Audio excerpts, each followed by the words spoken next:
Our next talk is a demo, and it is a remote talk. Our speaker is Koteswara Vellanki, and the title of the talk is Strengthening Your Kubernetes Security with m9sweeper Detailed Demo.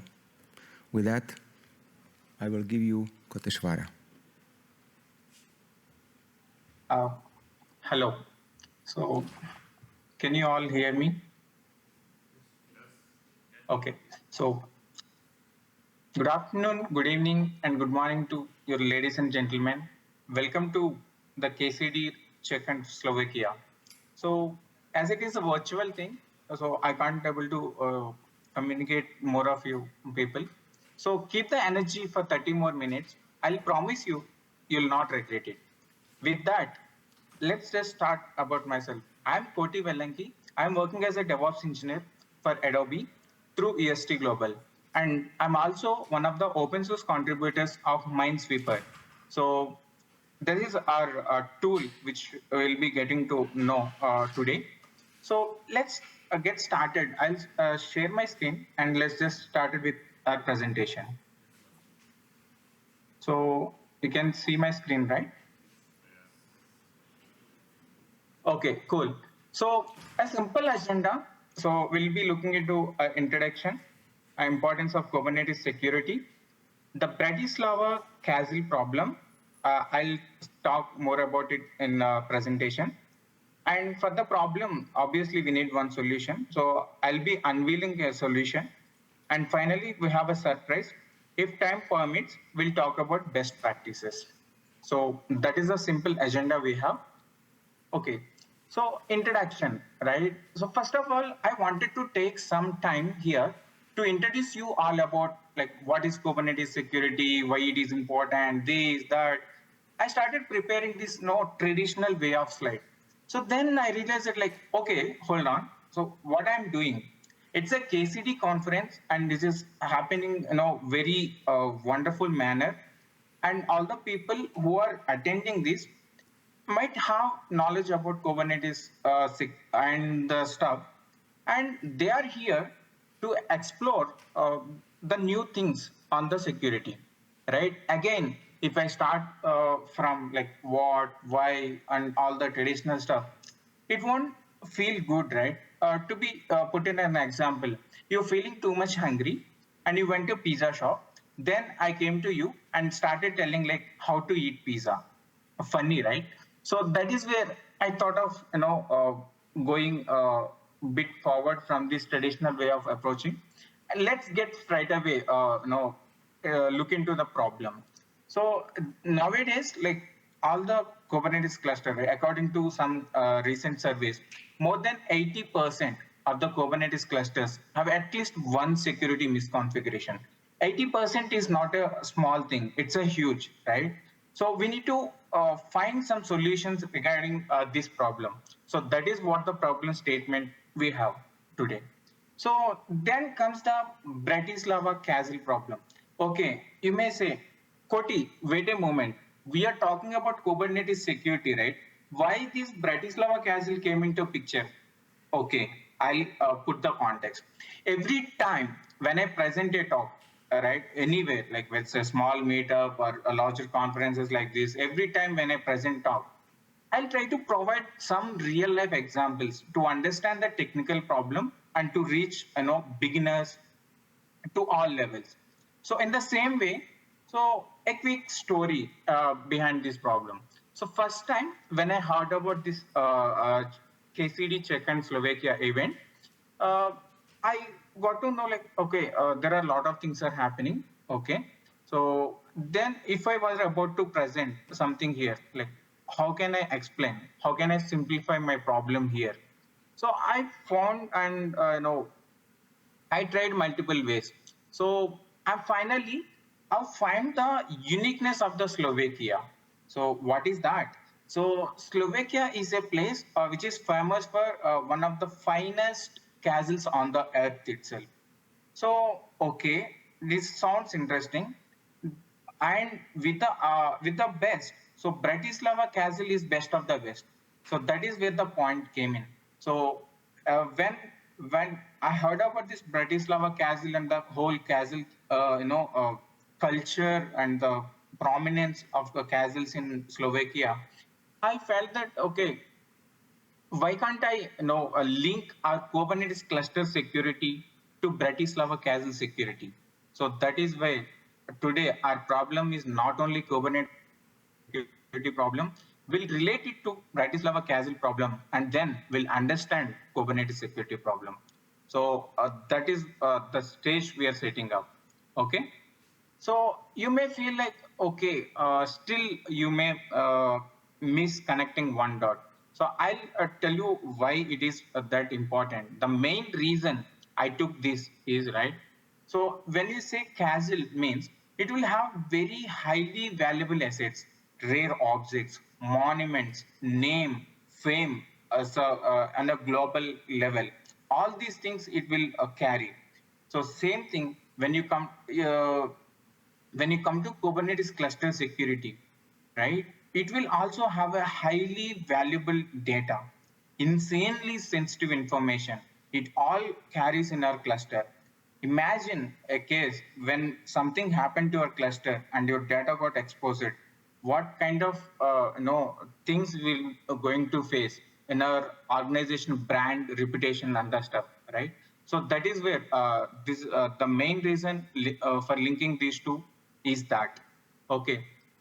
With that, we'll come to a conclusion that all of for today's stuff, just use these as a synonyms like Bratislava Castle security is how much important. Kubernetes security is also that much important. It's a mandatory code to post. A castle without security is like dragon without fire breathing capabilities. Both are like meaningless, right? So that is where. So now we understand the problem, right? So okay, so far we have discussed a lot of things and we understand. Okay, security is not a simple thing. We need to have that. Okay, then what is the solution, right? So that is why today I'm here to unveil the solution for securing Kubernetes cluster, which is Minesweeper. Okay, don't worry, we'll deep dive into what Minesweeper is, how it is going to help you strengthen your Kubernetes cluster and all in a while. But first of all, let do a dry run on what Minesweeper is. These are like I said, Minesweeper is an ultimate security solution for your Kubernetes cluster. It's a knight to defend the castle. So if you see this image, right? So the knight is standing just behind the castle to protect it. So let's will allow Minesweeper to be our fearless security knight of our Kubernetes clusters. And you may not convince at this moment, but by the end of this presentation, I hope many of you convinced that Minesweeper will be your weapon in the future. Okay, with that, so I put some specific features about Minesweeper. It's an easy to install tool, easy to use tool. You'll have a decent classic way of dashboards, reports, and most importantly, it's an open source tool. Then you can say, hey, Koti, stop it a minute. So your thing, if you see, right, in a days, like a lot of the popular tools are open source tools, and when you see this introduction, right, you may feel like, okay, it is somehow similar to some of the open source tools which are out there. What is so special about it, right? Guys, hold on. So park your Minesweeper in your heart. If your heart is filled, then park Minesweeper in your pocket for some time. We'll come back to it later. So first, let's understand some tools which are involved in Kubernetes security ecosystem, right? At this, so as I'm thinking you parked Minesweeper for a while. So then, before this, I had another simple story, right? When I started implementing security for my own Kubernetes cluster at my workplace or for other personal projects, I came across a lot of things, right? So every time when I search for I just go to Google and I search for, hey Google, just give me some popular Kubernetes tools. then every time when I open a new link, a new tool is coming up, which is kind of strange for me. So then I thought like, okay, is it possible to get all those tools? No, at least some of them. So then I referred and I marked whatever the links you are showing on my screen. So these are the links which not only that, some of all of those mentioned like some common tools. So what I did, I figured out and I make a note of some popular tools. What we'll do, well, have a look about those popular tools and which are like KubeSec, Trivi, Kube-Bench, KubeHunter, Gatekeeper, and then Project Falco. So some of you or many of you might heard about these tools. If you haven't heard about them, no worries. I'll introduce them today, okay, on my coming slides.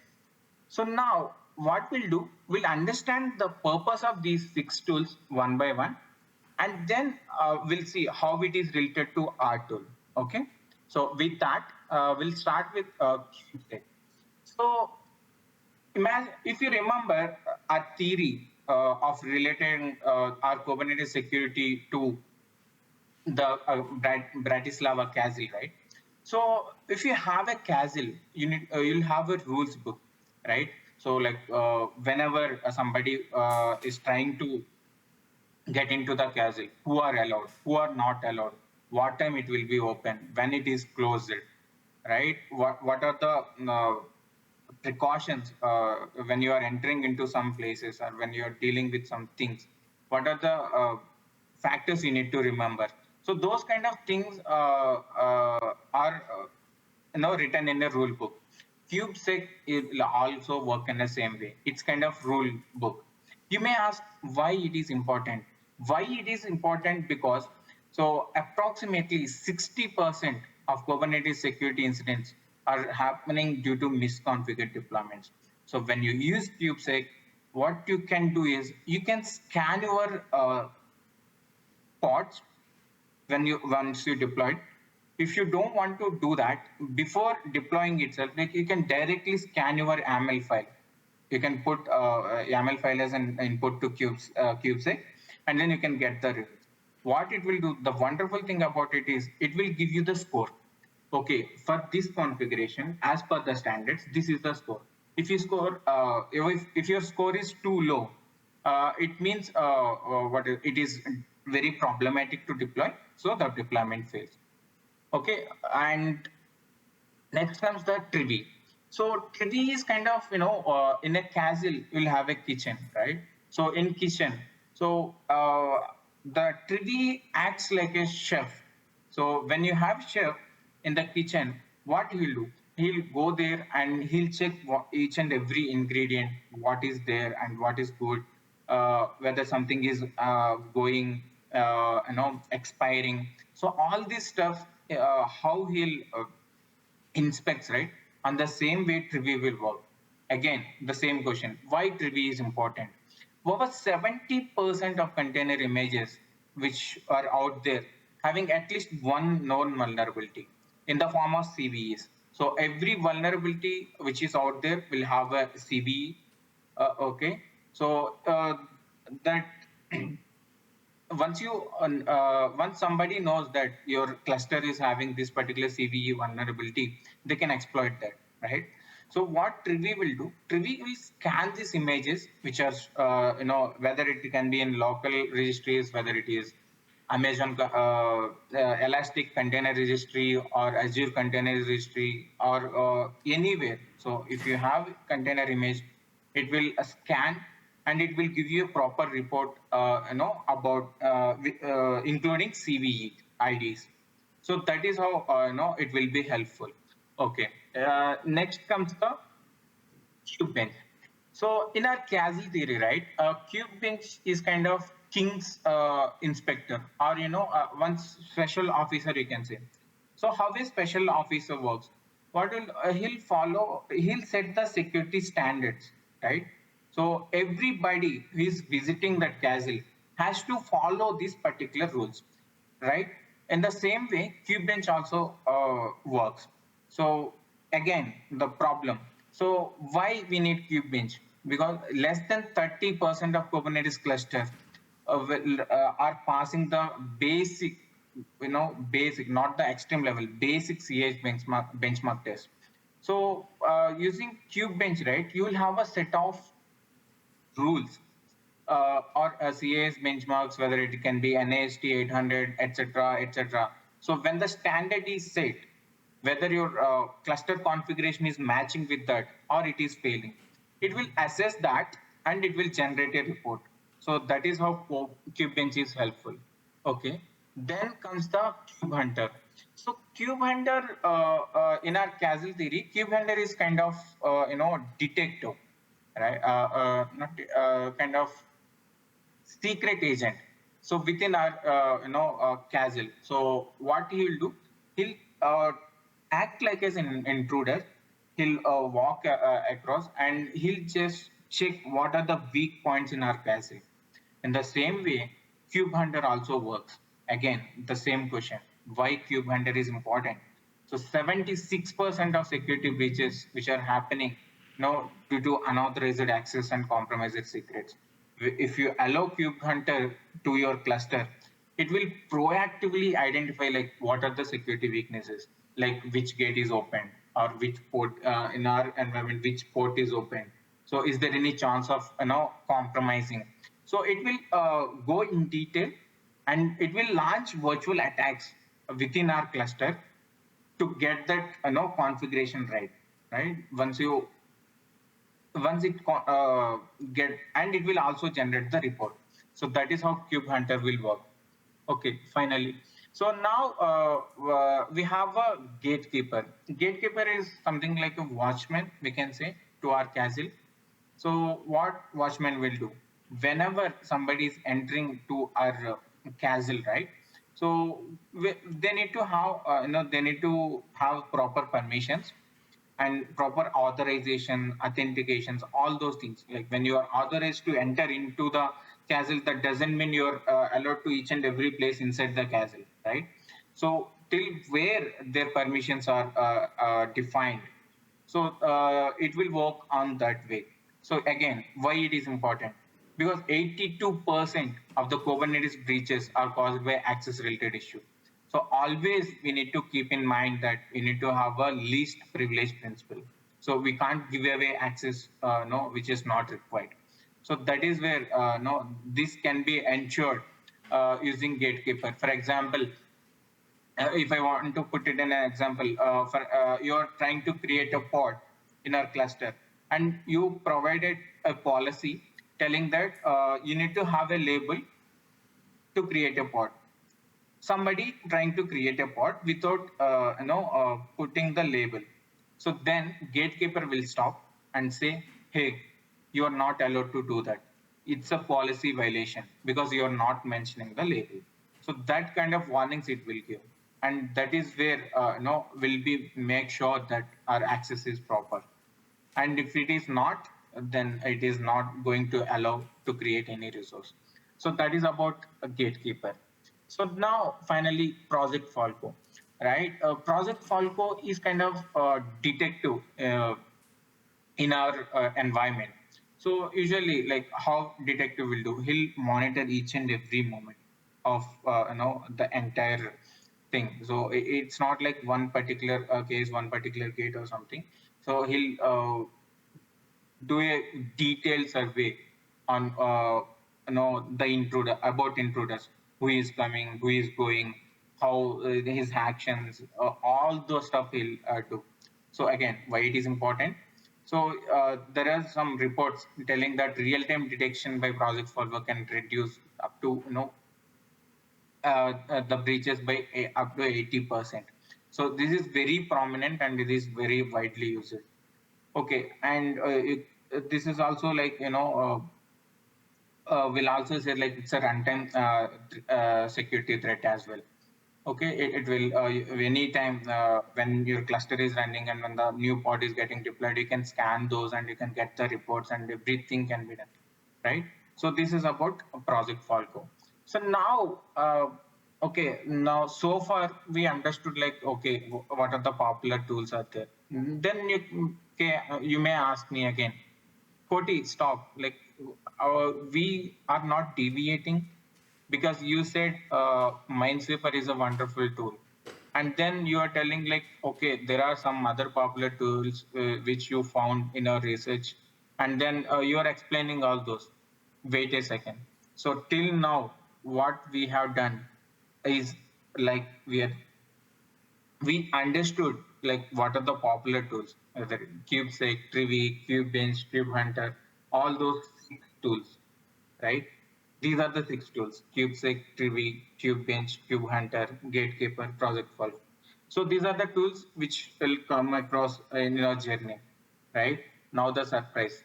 So these are not 6 tools. You're getting it right. These are not 6 tools anymore. These 6 are in one tool, that is Minesweeper.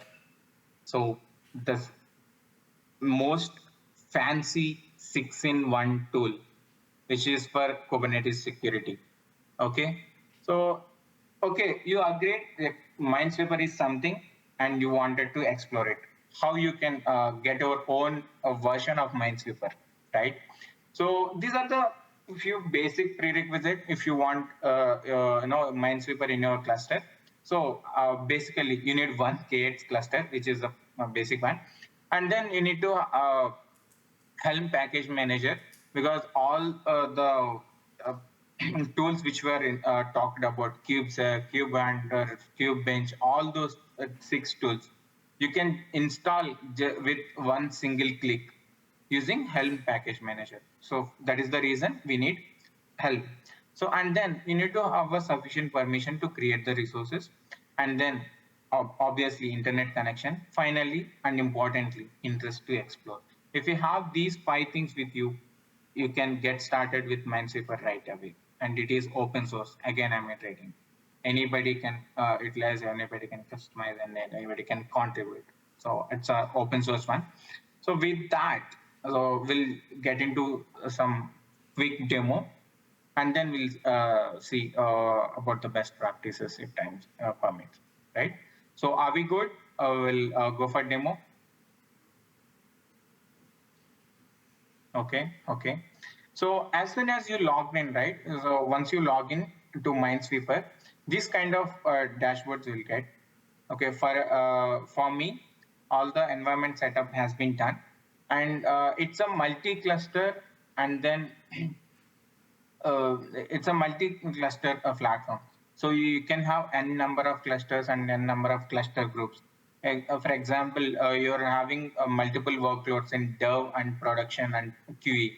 So what you can do for QA, you can specify a cluster group. In that, you can create 3 or 4 clusters based on your workloads.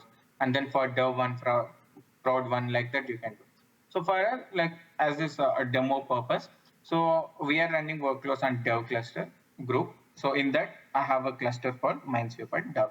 So when I entered this, till now what we talked about, right? So you can see all in that side panel.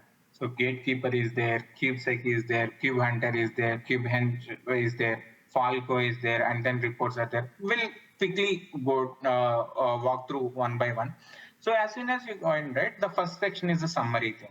So in summary, it will show you a summary like in total how many images are running, a total vulnerabilities of that images. So in that 36 images, what are the vulnerabilities you have, how many policies you have, and then complaint summary. Everything will be very neat and clean in the form of charts and graphs, right? So that you can see. So, and also if you see here, right, whenever an event occurred in our cluster, right, you can monitor the using these logs. Okay. So before we get into these detailed sections, I'll quickly show you the reports. So how Minesweeper will generate wonderful reports by using these all records. Then we'll go to individual tool. So if we go to reports, here we have a lot of options. We'll check a couple of things. So if you see vulnerability export, so here it is showing the displaying 20 of 1035 vulnerabilities available, right? So if you see how it got to know about this by scanning through Trivi, like I mentioned. So it's not only just scan, it will give you the CVE ID. So with that, you can fix that vulnerability. And also, is the fix is available, and the what package is it in our code, and is the fix is available, is it running, severity. So detailed thing. And if you want, right, you can filter all those reports. Okay, based on the various options. So for now, I'll go with namespace.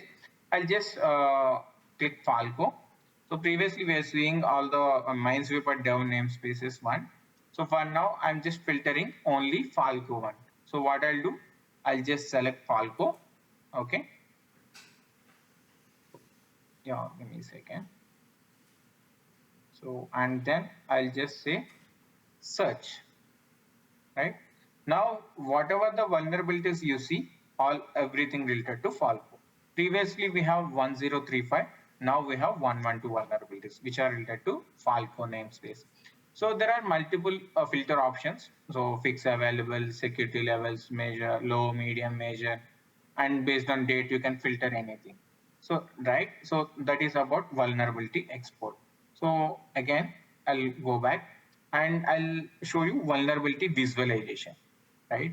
So if you see this, right, so it is giving a bar graph manner very clearly. So what kind of vulnerabilities we have, or how many vulnerabilities we have on day of the month.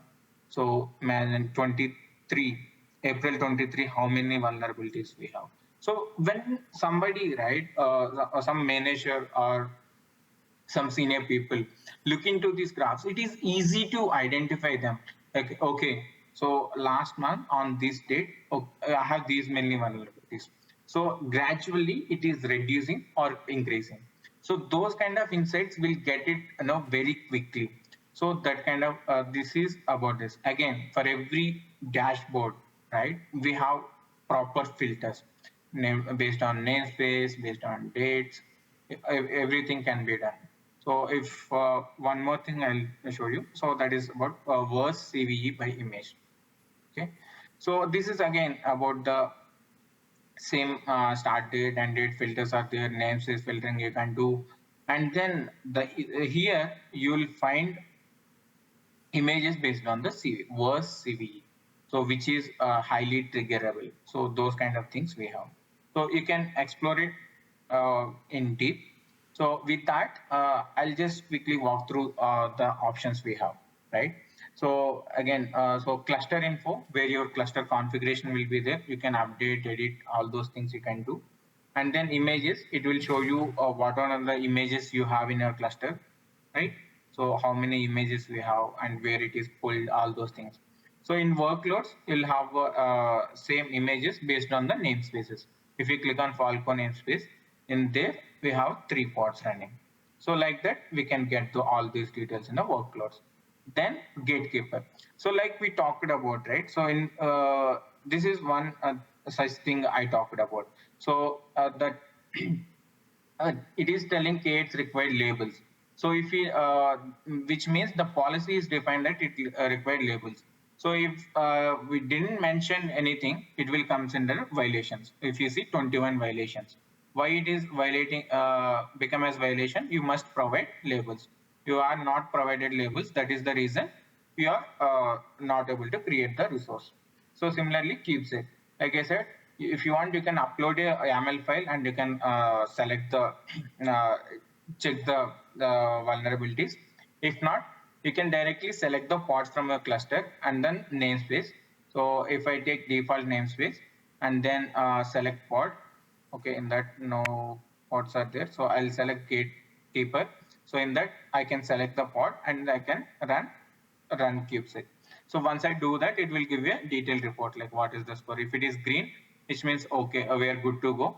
If it is red or something, if the score is too low, we need to double check on that. And then finally, we have Cube Hunter. So Cube Hunter, again, like I said, it will do a detailed auditing on, right, how to like based on and it will give you the vulnerability report. If you click on any of the past report, right, it will show you clearly like what are the things. So happened, right? On the based on severity, which is low, high, and when it is happened, where it is happened, those things also you will get. So if you want to, here we have something like related to Azure. If you want to deep dive into that, then you can click on this, and then it will show you the clear picture of like what is about everything. It will directly go to the Azure Marketplace where the fix is available, right? So finally, and then Kube-Bench. So Kube-Bench again. So it will, like I said, it based on CA's benchmarks and other benchmarks, it will provide you some insight like these are the configuration has to be set and those stuff. So if you miss that, it will give you the warning as failed. So for now, all the configuration is right. So it is telling pass, pass, pass. So like that, Kube Hunter will check your configuration with the CS benchmarks. And then, okay, Falco. So Falco is something like, like I said, it will track each and every movement of your cluster. So these are the priorities. So if you want to see only errors, you can filter them by using this. So if I say only critical or error, right? So now we are getting notice, error, all those things. Now I filtered with only critical and error. So when I search that, so I'll get only these things. So like that, all these filters will work, and it will be easy when you see, some logs which are having priority or critical thing. It is meant that you need to act on it very quickly, and then you need to make that cluster safe. So that kind of feasible platform we have with m9sweeper, and the installation, everything is very much easy. So with that, I'll come back, and so I'll just summarize in a minute. So we have these 6 tools, right? So securing kubesec, what it is doing, and those things I have mentioned. So and the best practices. Finally, I just wanted to thank the core team behind this m9sweeper, is Jacob and Jason. They are my personal gurus as well. So and also I want to thank KCD team. And these are the references for my talk. And if you want to explore any of this, you can go through that. And if you want to connect to me, so I'm very much active in LinkedIn, and I'm also running my YouTube channel called Nomam. So you can find me. These are my social handles. You can find me there. Yeah, I'm done with my presentation. If you have any question and answers, if you have any questions, I'll be happy to answer.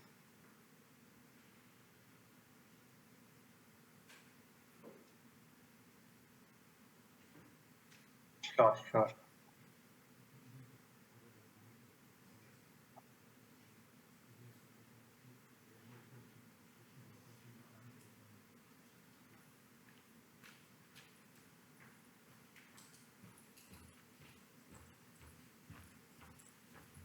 So if there are no further questions, thank you, Kotes, for your time to present. And we will continue with our program. Thank you. Thank you. Thank you so much. Thank you.